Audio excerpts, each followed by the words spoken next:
Trip nyo ba'y magkape with overlooking view? Dito na tayo sa Angono, Rizal. Maraming nagsulputang mga cafe, bar at restaurant dito na dinadayo nga lalo na ng mga lokal na turista. Isa na nga dito ang Vista Cafe na talaga namang Instagrammable sa ganda ng view. Pagpasok mo pa nga lang, bubungan na sa'yo ang malawak na restaurant. Meron silang covered at kung ang trip mo naman ay under the stars, meron silang maaliwalas na open area.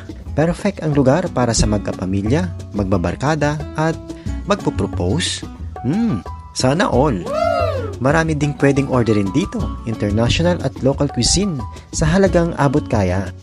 At ang highlight ng lugar, ang romantic na sunset overlooking Metro Manila na talaga namang mai-inlove ka sa ganda. At syempre, ang daang-daang mga artificial white roses na umiilaw sa gabi. Kaya pag dumayo kayo ng Angono, huwag kalimutang pumarito sa Vista Cafe.